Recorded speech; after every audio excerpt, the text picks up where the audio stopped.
Hi guys, so I'm making a mango chili chutney. I've got about 24 mangoes, which is about 11.2 kilos I think it was. Some are ripe, some are green. I've just cut the sides off them, and I'm literally just going to scoop them into my processor, because I want it to be a smooth chutney, not a chunky chutney. I want it to be a chutney that you can put you can just spoon out with a teaspoon and put it onto your food. These ones here, I'm still spooning out. They're pretty hard. Takes a little bit of work,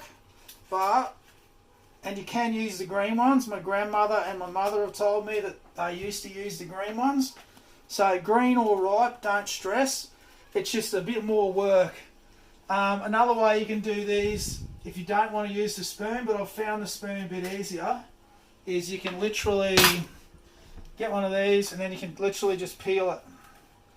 So whatever floats your boat. You'll probably get a little bit more waste maybe if you just peel it, but I'll just show you the options. So basically what Google tells me is per 1 kilo of mango you use 1 cup of vinegar and 1 cup of sugar.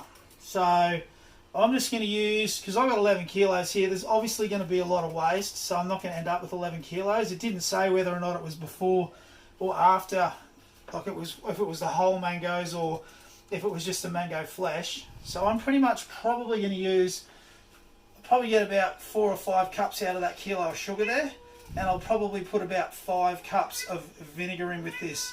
There's no exact science to it. As long as you've got a good amount of vinegar in there and a good amount of sugar, which will preserve it, that's pretty much all you need. So I might even go back to knifing them, because that one came pretty good. Then what I'm going to do is I'm going to put, to taste, I'm going to use Carolina Reaper pods from Shane's on eBay, and I'm going to use my own personal Carolina Reaper powder. Now you do this to taste, and this is it. That's as simple as it gets. There's plenty of other ones online that add onion, add this, add that. If you want chili mango chutney, you use mango and you use chili. It is as simple as that. I've made this thing a few times. I pretty much try and make it once a year. You just don't need to add all this other crap. Keep it simple. Mango, chili, vinegar, sugar.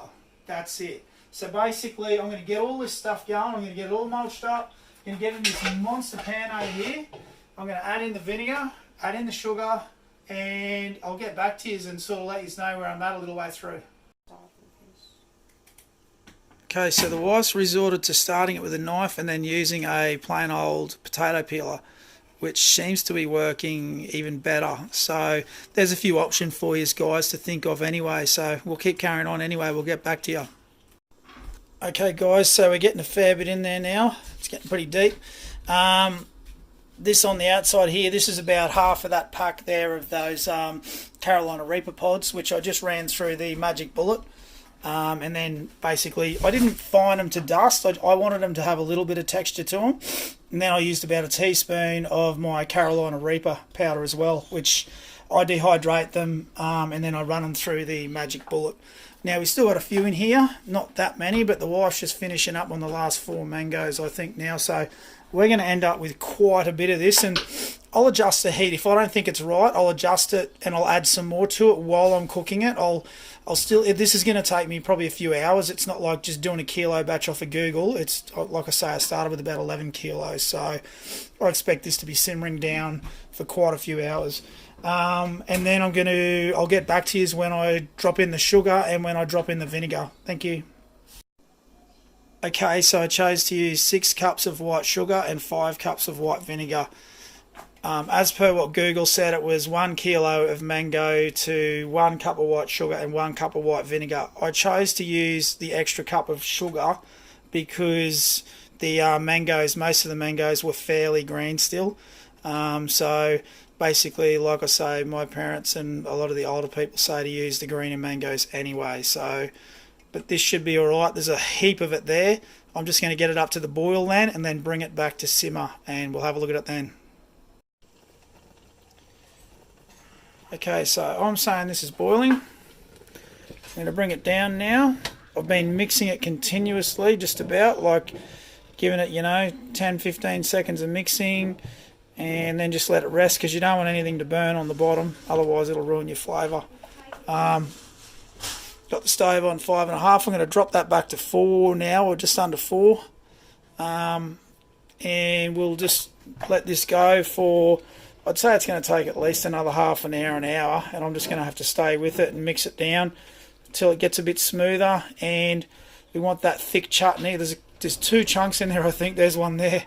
We want that thick chutney, but yeah, we want it to be thick, but we want to be able to easily spoon it out of the jars. Cleaned all the jars, heap of jars there, so hopefully I've got enough jars to get everything in, otherwise I'll be improvising. Okay guys, so I've decided to add another 5 cups of vinegar and 4 cups of sugar. So now I'm at 10 cups of vinegar and 10 cups of sugar, which is more like what Google was saying if I'm running around 10 kilos here.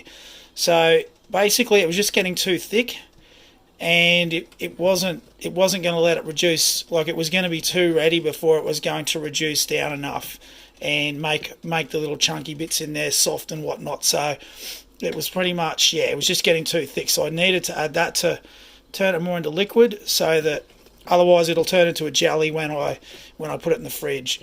So yeah, so basically we'll see how she's looking in a bit. Anyway, it's been going for about half an hour. It's been simmering for since the boil, so it's got plenty of time to simmer this extra 5 cups of vinegar and an extra 4 cups of sugar. Not a problem. All right, we'll see how it's looking later. Okay, so all the little chunky bits in it now are starting to get nice and soft. As you can see, it spits around a bit, so I've just put some paper towel down around it. I'm sort of having to mix it every 30 seconds or so at the moment. It's been on for about 40 minutes now. It's going to have at least another 20 minutes of this simmering, and we'll keep checking on it. Okay, so I reckon I'm down to about another 10 minutes to go. Now, I've got this fairly spicy. First one I made a couple of years ago, I made it super hot, and it was nearly too hot to enjoy. So the next one I made, I pretty much nailed it. Now, this is a game of guessing, obviously, and I think that it gets hotter as it cools down and whatnot. And when you check it in a couple of days' time and try it, I think it actually can get a little bit hotter as it sort of matures, I guess you could call it. So just be careful with that, because you can always add, if you open a jar and it's not hot enough, you can always add a little bit of chili powder to it. Okay, so I'm ready to jar this up. It took about 20 minutes to bring to the boil, and I simmered it for about an hour.